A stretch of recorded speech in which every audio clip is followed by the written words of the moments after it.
Hola, buen día. ¿Me escuchan los que ya están participando de la reunión? Sí, profe. Bueno, genial. Entonces, a la medida que los vaya admitiendo, vayan apagando los micrófonos. Hola, buen día a todos. Hola, buen día, Noelia. Muy bien.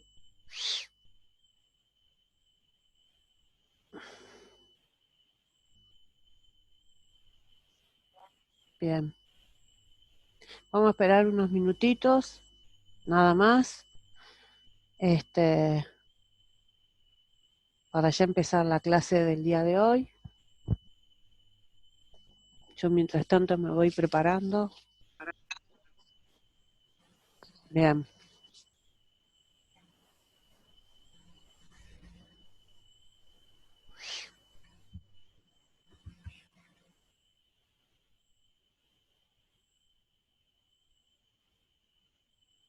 Bueno, hoy vamos a comenzar. Primero va a hablar, le voy a mostrar que preparó Noelia como una línea histórica, como para que ustedes se ubiquen en el contexto histórico y la duración y todo el tiempo que llevó la conformación del Estado Nacional Argentino. ¿Mm? Por eso voy a esperar un minutito más. Y si no, ya podemos comenzar. A ver si podemos, vamos a esperar un minuto.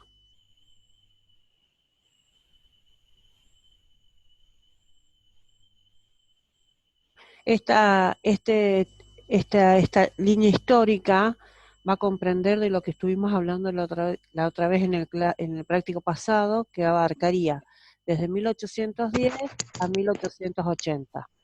¿Sí? A ver si podemos hacer compartir pantalla.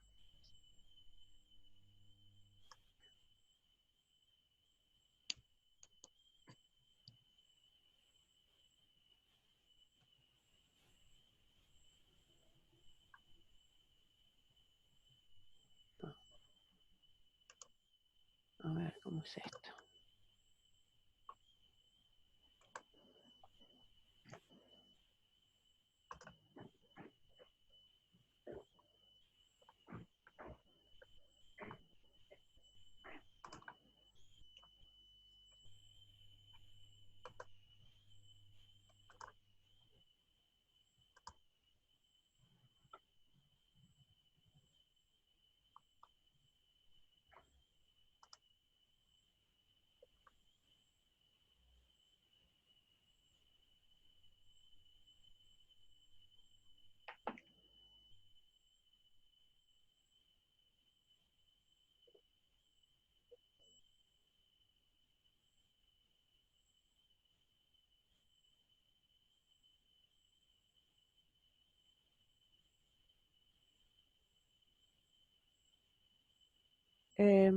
Para compartir pantalla, a ver, ahí está.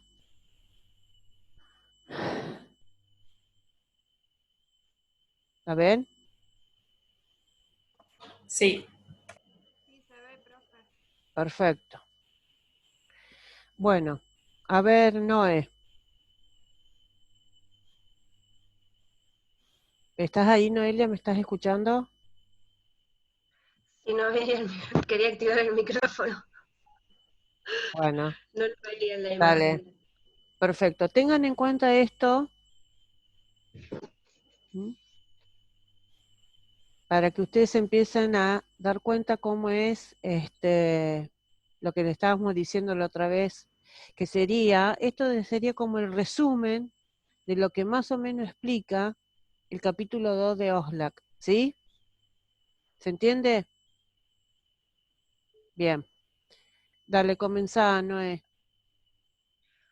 Bueno, esto, digamos, es una breve línea, es un esquema que les sirva a ustedes para poder darse cuenta a la hora que vayan a responder las preguntas que tengan que ver con cómo se fue conformando el Estado argentino, para poder dar cuenta después, más adelante, cómo se llega a considerar desde el periodo de 1880 hasta 1930 más o menos, que es un Estado docente, que tiene un modelo de Estado también que es oligárquico, liberal oligárquico. Bueno, el tema, vamos a empezar, que pasó desde el periodo de todo el transcurso. Vamos a decir que la organización del Estado fue un proceso muy largo, muy arduo, fueron casi 70 años, fue muy difícil y implicó un montón tanto de guerras externas como de guerras internas. Con guerras externas me refiero tanto a peleas que venían desde contra España, como también contra lo que era el gobierno inglés, Dios mío, el Estado de los ingleses. Bueno, también a su vez con la parte interna yo me refiero a lo que fue las luchas entre caudillos, que eran también las luchas contra los unitarios y los federales. No sé si me escucha, que Sí. totalmente... Ah, perfecto. Bueno, Bien. podemos empezar a plantear que la conformación del Estado se podría vislumbrar a partir de 1810. ¿Qué pasó en 1810? Bueno, en la filmina siguiente, a partir de que se produjo invasiones... ¿La ven ahí? ¿La ven ahí, chicos? Me van diciendo, por favor, ¿eh? Sí, sí. Sí. Perdón, Noelia. Antes No, de... Vos ¿Se ve dale. bien? Perfecto. bueno, decía que a partir de que se suscitaron las invasiones inglesas y la ocupación de Napoleón, se empezó a producir un debilitamiento por parte de España. Además, se lo capturó el rey Carlos IV junto con su hijo. ¿Qué pasa? A partir de que se empieza a dar de que España está debilitada, o sea, que su poder está debilitado, que no pueden llegar a digamos, dominar al resto de las colonias, esto permite que los caudillos vean que se pueden independizar, que pueden luchar y pueden lograr tener su propio territorio.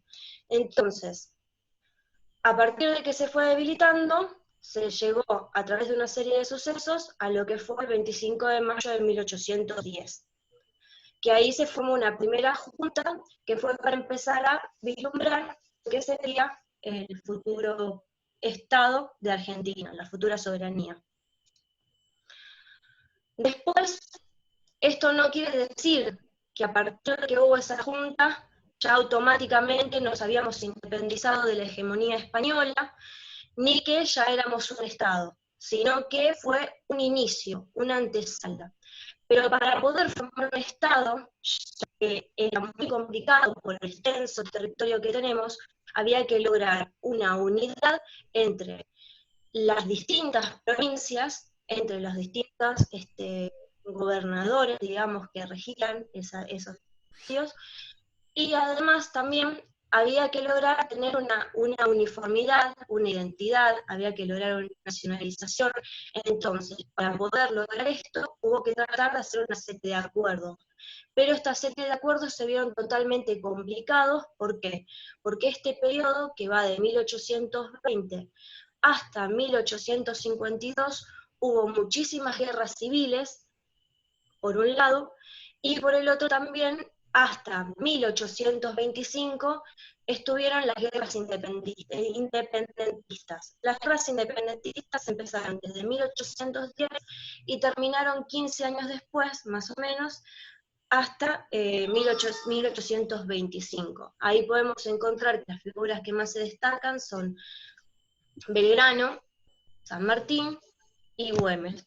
Hay muchas otras y hubo muchísimas guerras. No las mencioné porque no son, digamos, pertinentes a lo que tiene que ver con ustedes tengan que responder el parcial y por ahí los podría marear. Además de eso, también se suscitaron distintos tipos de gobierno en el interín ese, que no supieron durar mucho tiempo, sino que fueron cayendo o mutando en otras formas de control, digamos. Bueno, después, recién en 1826 se logra hacer la segunda Constitución argentina, que estableció un régimen unitario. No sé si vos querías explicarle, Corina, lo que eran los unitarios y los federales. No, primero vamos a ir con el esquema y yo después voy a explicar lo que es la confederación, lo que es el federalismo, ¿sí? Qué es el proyecto unitario, qué es el proyecto federal, como para que tengan los conceptos bien claros, como un glosario, ¿sí? Ujú. Y todo Bueno, esto, vos desarrollás las filminas estas, los PowerPoint tranquila, para que ellos los vayan viendo, tomando nota, por más que esté grabado, ya pueden ir tomando nota, ¿sí? bueno, vos decime si voy muy rápido, porque por ahí me doy cuenta de que acelero mucho. Dale, dale, vas bien. Bueno, Vos habías quedado en la segunda Constitución argentina que estableció un régimen unitario. Seguí. sí. Luego, en el periodo de 1829 a 1832, nos encontramos con que Juan Manuel de Rosas asume la gobernación de Buenos Aires y durante muchísimo tiempo va a ejercer una gran influencia en el resto del país. Luego, entre 1832 y 1835, se da una campaña en el desierto. Acuérdense que todas las campañas del desierto fueron luchas para, digamos, poder lograr unificar ese territorio, poder hacerlo parte, y también para lograr civilizarlo, entre comillas. Después, de 1835 a 1852, encontramos el segundo gobierno de Rosas, que en este caso se considera que fue un periodo en donde había mucho autoritarismo. Rosas era muy conflictivo y además, digamos, contra sus opositores era muy, no sé la palabra. Sí, a ver, perseguía a sus opositores, como dice ahí el PowerPoint, Sí. digamos, al tener una forma autoritaria, no en vano se lo considera hoy, aún en un revisionismo histórico, como un dictador. Claro. Era un gran persecutor de todo aquel que pensara de forma distinta a los lineamientos que él planteaba y seguía. Además, Rosas contaba mucho con gran parte de la población porteña, también con gran parte de la élite y de algunos oligarcas. A su vez, se opuso a toda la organización nacional. ¿Por qué? Porque se veía que si tenía que, digamos,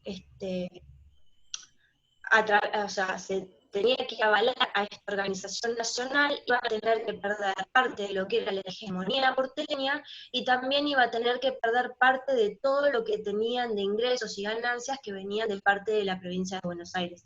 Recuerden que Buenos Aires en este momento es una de las provincias más fuertes. ¿Por qué? Porque contaba con el puerto, con la aduana, y era, digamos, la vía de entrada de todo lo que venía por parte de afuera del lado marítimo. También en esta época nos encontramos con los jóvenes intelectuales que forman la joven generación de Argentina. Eran jóvenes que se reunían clandestinamente, en la cual debatían sobre textos, sobre autores, sobre política, poesía, arte, entre un montón de cosas que también estaban prohibidas en ese tiempo por Rosas. Luego encontramos el periodo que va de 1852 a 1862, que es la parte de la Confederación Argentina. En 1851 nos encontramos con uno de los gobernadores de Entre Ríos, que es uno de los militares que también ejerce muchísima fuerza, que a través de ciertas situaciones que se producen políticas, entre ellos, termina entrando en una batalla, la batalla de Caseros, contra el gobernador de Rosas, o sea, de Buenos Aires, Rosa, a quien le termina ganando, y Urquiza se convierte, digamos, momentáneamente en un nuevo presidente de la Argentina. En ese momento podemos decir que este golpe de Estado producido en la batalla de Caseros hace que se produzca un nuevo cambio en la organización de la Argentina. Luego, Bartolomé Mitre y Adolfo Alfonsina dan un golpe de Estado. Adolfo Porque Alsina. Alfonsina, perdón. Hiciste condensación, hiciste ahí. Sí.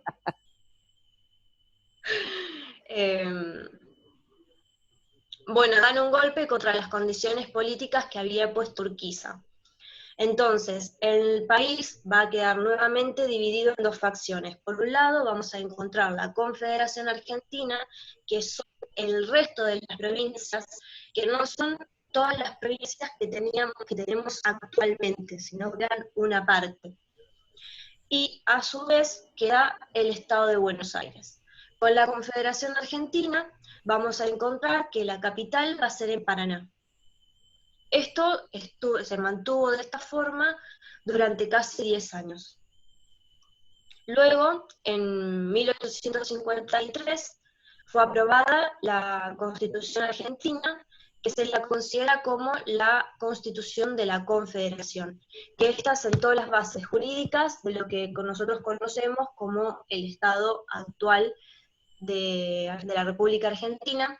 Igualmente, esta Constitución se sometió a posteriores revisiones, o sea, no es que quedó desde 1853. Más que revisiones son, digamos, en definitiva son las reformas constitucionales que han seguido hasta la última, que fue en 1994. Por eso está bien hablar de una revisión, porque no es lo mismo lo que estamos, digamos, los derechos se tienen que empezar a ampliar, ¿no? Entonces, para ampliar los derechos muchas veces, o los sistemas de representación, necesitamos para eso, para tal, una reforma constitucional. Seguí, Noé. Bueno, después en 1859 vamos a encontrar una segunda batalla de Cepeda, en donde Urquiza derrota a Mitre, pero luego, posterior en el tiempo, Urquiza va a perder contra Mitre. Sí. En la batalla de Pavón. Exacto. Digamos que podemos, en 1861, con la batalla de Pavón, ya podríamos estar empezando a hablar de la organización del Estado argentino. O sea, con la batalla de Pavón podemos hablar que, digamos, logramos conseguir que se evite la desgregación. Buenos Aires queda como concentrado en la hegemonía y controla todo el resto de las provincias, y ya podríamos estar hablando de lo que sería la Argentina tal y cual la conocemos hoy. Podríamos empezar a plantearla. Lo que pasa es que antes de terminar, lo que yo quiero explicarle es que justamente, ¿qué sucede? Primero tenía la Confederación Argentina y quedaba siempre por fuera Buenos Aires. Y no se trataba de unificar el país. Entonces no se terminaba de conformar el Estado Nacional Argentino. Terminada, disuelta esta Confederación Argentina, y al incluir la provincia de Buenos Aires, ahí dices el camino que facilita para la definitiva organización del Estado Nacional. Ahora, esto, digamos, quedamos bajo, como muy bien dijo Noelia, bajo la hegemonía o la tutela obviamente de Buenos Aires, ¿no? Seguí, Noé. Claro, lo que digamos con este nuevo tipo de gobierno surgido, lo que se empezó a afianzar fue el dominio institucional que tenía Buenos Aires en el resto de las provincias. Entonces, como decíamos, la victoria, digamos, terminó de confirmar la hegemonía de Buenos Aires, y ahora lo que se empieza a buscar es que se pasen de los intereses privados que tenía cada uno a un interés general, común y público, que es una de las cosas más importantes.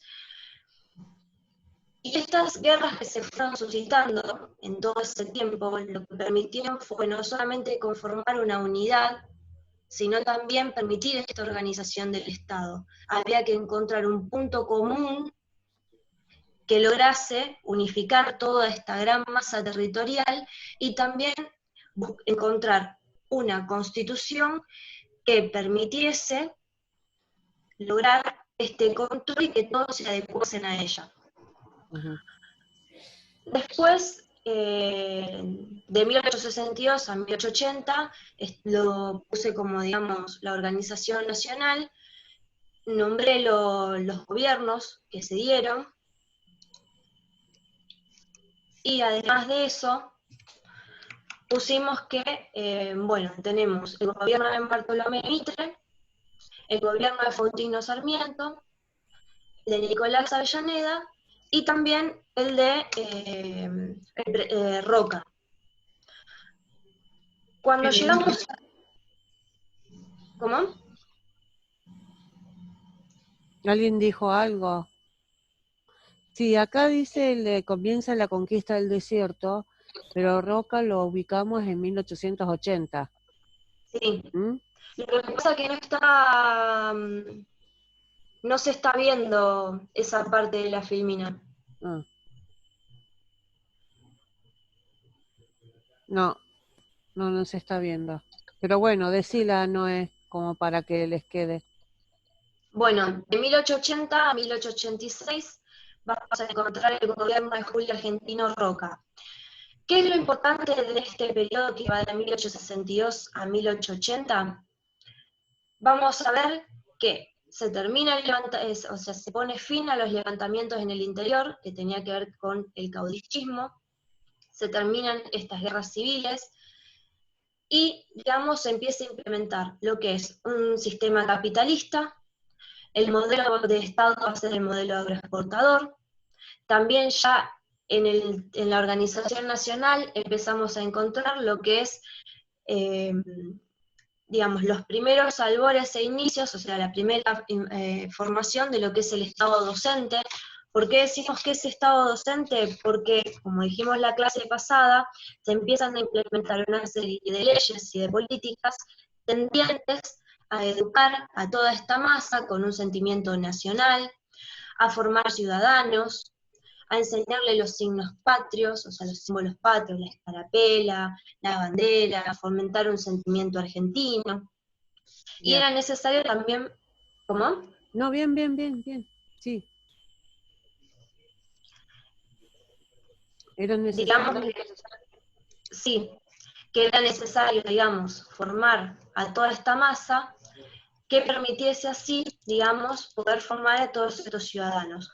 Otra de las cosas importantes es que vamos a encontrar la ley Avellaneda, también se crearon el Código Civil y Comercial, vamos a encontrar la creación de de los colegios nacionales y de las escuelas normales, y también que estas escuelas nacionales y normales, junto con la creación de nuevas bibliotecas, se expandieron a todas las provincias.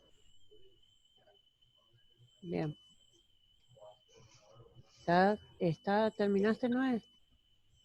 Sí, básicamente sería eso lo que podemos encontrar para después poder decir más adelante que del periodo de 1880 en adelante se encuentra el modelo agroexportador y lo que conocemos como el Estado docente. Perfecto, perfecto. Ahora dejo de compartir esta pantalla. Muchas gracias, Noé. Muy buena exposición. Bien. Entonces, Perdón, por ahí se hablé muy rápido. no, bueno, pero está grabada y ustedes fueron tomando nota. Bien. Ahora, como bien dijo la Noelia, vamos a ir redondeando el tema para que les quede bien claro todo esto, lo que tiene que ver con la conformación del Estado Nacional Argentino. Justamente en 1880 es el año, se considera el año, digamos, de la consolidación del Estado argentino. Ahora, ¿por qué? Porque en ese año se consolidan algunos factores que va a garantizar el Estado. Esos factores, primero le va a dar al Estado el control del poder, ¿sí? Pero ¿a partir de qué? A partir de los factores, los recursos. Por ejemplo, los recursos económicos, la violencia, el territorio y la legislación civil. Con respecto a los recursos económicos, como dijo Noelia, ¿a qué está apuntando la recaudación fiscal? ¿A partir de qué? Del puerto y de la aduana. Eso les va a dar financiamiento a este gobierno, al gobierno federal. Entonces, también va a pasar algo importante en esta época, la federalización de la ciudad de Buenos Aires, ¿sí? Y obviamente con la nacionalización del puerto y la aduana. Con respecto, acuérdense de la violencia, es el monopolio de la violencia que lo va a tener el Estado. Entonces, ahí tenemos que articular con lo que decía Oxlack, la unificación del Ejército Nacional Argentino, con la creación del Ejército Nacional Argentino. Entonces queda para sí el monopolio de la fuerza, ¿para quién? Para el Estado. ¿Vamos hasta ahí? También con el asunto de la legislación civil, ¿sí? Acuérdense que acá lo que se planteaba en la clase pasada era la victoria que tenía el Estado entre la disputa entre el Estado y la Iglesia. ¿De qué? Acuérdense de la creación del registro civil, antes lo tenía la Iglesia, ahora lo toma el Estado. Lo que dijo Noelia también, la legislación civil va a tener que ver con la creación y redacción de los diferentes códigos que hablábamos en la clase pasada. ¿Sí? Y otro factor más importante. También, sí. Ay, perdón que te interrumpí, que lo importante también estaba que con esta lucha que tuvieron, logró, por ejemplo, luego el primer censo, que ese primer censo logró también establecer cuáles eran los habitantes, la población con la que contaba Argentina, que eso antes era algo que tenía la iglesia y era a nivel local. Cada iglesia tenía un diario de los nacimientos y fallecimientos, pero no lo tenía el Estado. Eso es una de las cosas más importantes. No sé qué ruido es ese. Bueno, entonces, cuando hablamos del asunto de la disputa, digamos, esto es muy importante, es la secularización de la educación. ¿Se entiende? ¿Por qué? Porque le gana la cuestión ideológica al Estado con relación a la Iglesia. ¿Mm? Entonces, el Estado se independiza de una ideología también, de una institución que es transnacional como es la Iglesia Católica. No es una institución nacional, la Iglesia Católica es transnacional. Hay Iglesia Católica en todo el mundo, por eso es transnacional. Entonces, eso es muy importante. Y también la cuestión territorial, lo que hablaba también con el asunto de las campañas del desierto. Dejemos de lado las consideraciones de que uno pueda decir estar de acuerdo o no de acuerdo, pero la expansión del territorio, la conquista de la Patagonia, nos dieron soberanía en la Patagonia. Pasó a ser parte de nuestro territorio nacional argentino a esas expediciones al desierto. Después veremos, tendremos una discusión, si quieren, pero a mí me interesa que ustedes sepan que también para la conformación del Estado Nacional hubo de ser importante estas expediciones y estas conquistas a la Patagonia, ¿sí? Y también, como dijo Noelia, el modelo, acá tenemos que pensar que a partir de 1880 empiezan las primeras oleadas inmigratorias y se centra como producción nacional. ¿Dónde va a estar centrado la producción nacional? En el campo. Del campo mirando al mundo. Entonces, del campo mirando al mundo como producción nacional, por eso se va a definir el modelo agroexportador. ¿Sí? En este momento, en 1880, ustedes tienen que tener en cuenta que estamos hablando de un Estado oligárquico liberal.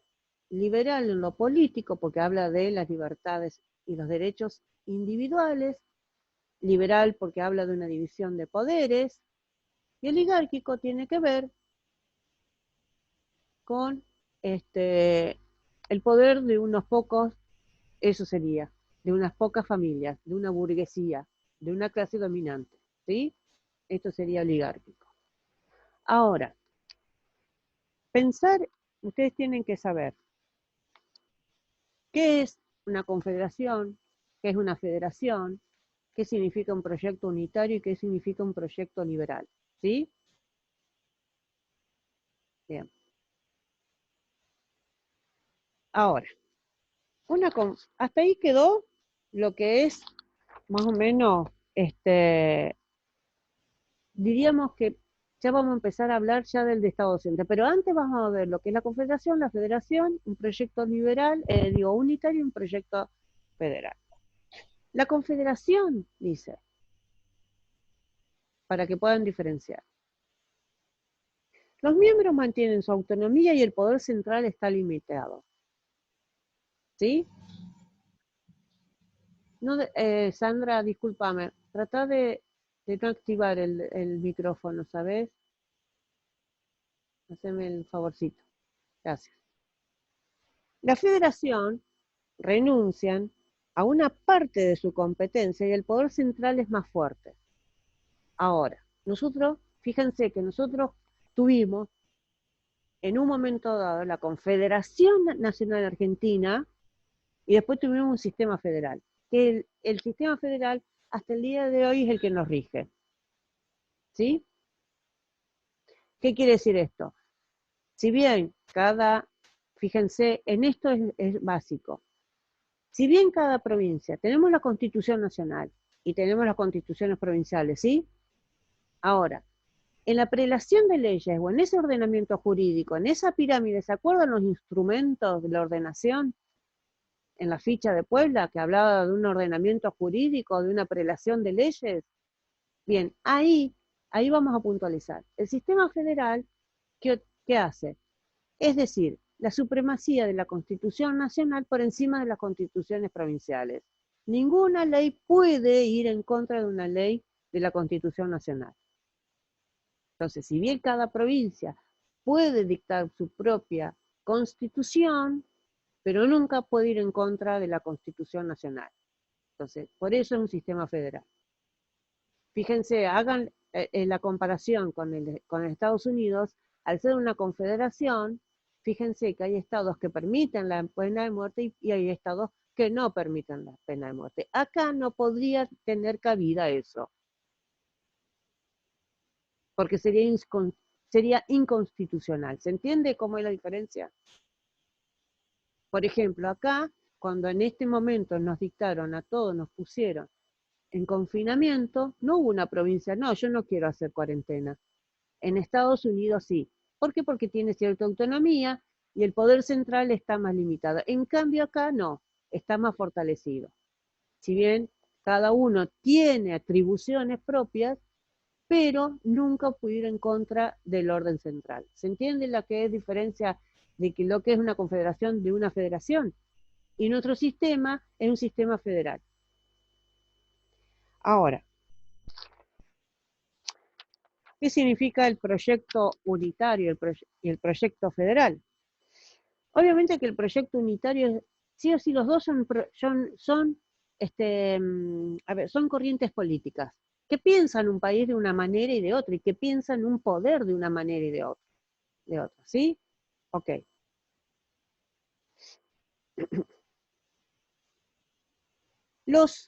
Los unitarios, generalmente, eran mayoritariamente la burguesía urbana ilustrada que conformaba una élite con derecho a gobernar. ¿Mm? Obviamente que proponían una organización de la República mediante una constitución que unifica al país y estableciendo un gobierno central fuerte.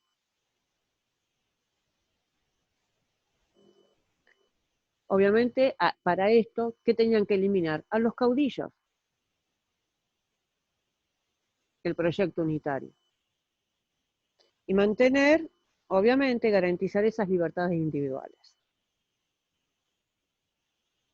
Obviamente, el proyecto unitario, ¿qué proponía? La concentración del poder económico en Buenos Aires. ¿Mm? La hegemonía del puerto de Buenos Aires. El libre comercio, pero la hegemonía lo seguía teniendo Buenos Aires. ¿Mm? La famosa matriz porteñocéntrica. ¿Estamos? Que todavía nos rige. En cambio, el proyecto federal dice respeta los derechos regionales, el federalismo, digamos, ¿no? Los derechos regionales, el interior, más adherido a los sectores rurales, al criollo. Es un gobierno que propone un proyecto político que un gobierno nacional, pero en conexión con los gobiernos provinciales. Por eso las provincias son autónomas, se dictan sus propias leyes, su propia constitución. ¿Mm? Pero el proyecto federal no puede tener su propia milicia, ni tampoco su propia moneda. Obviamente tiene que ver más con que proponen la libre navegación de los ríos, para exportar directamente sus productos. ¿Sí? Reparto de los derechos aduaneros en relación al poder que tenía Buenos Aires y una protección obviamente de sus industrias. ¿Está? ¿Vamos hasta ahí? Bien. Ahora, yo quiero que tengan en cuenta esto. Ahora, bien, ¿podemos seguir? ¿Se entiende hasta acá más o menos? ¿Tienen en claro lo que es un proyecto unitario, un proyecto federal, qué es una federación, qué es una confederación? ¿Y cómo se terminó de delinear la conformación del Estado Nacional Argentino? Bien. Ahora, tenemos que pensar ahora qué es un Estado docente. Ustedes tienen que saber muy bien que cuando hablamos de Estado docente, ¿a qué nos referimos? Es cuando el Estado se arroga para sí esa facultad, esa atribución y esa función, la función docente. Eso es un Estado docente, el que garantiza la educación, el que garantiza la distribución del derecho al conocimiento, y es el que garantiza justamente el derecho individual de aprender de los ciudadanos.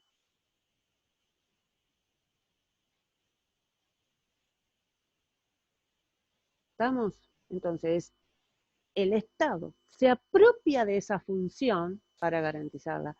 Se arroga esa función, esa atribución, esa facultad que le compete al Estado la función docente. ¿De qué manera? Garantizándolo. ¿De qué manera?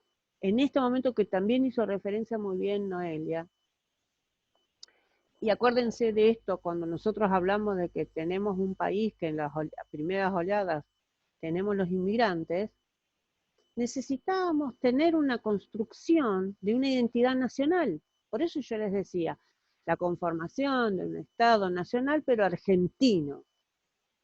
Nuestra propia historia, nuestra propia lengua, nuestros propios símbolos, nuestra propia identidad colectiva. Entonces, para conformar o realizar esa identidad colectiva, esa identidad nacional, una de las herramientas necesarias, ¿cuáles fueron?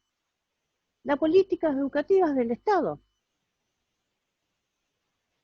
que era como la finalidad, era una finalidad política, formar ciudadanos argentinos, y que esos ciudadanos argentinos tuvieran una identidad colectiva y nacional. ¿Mm?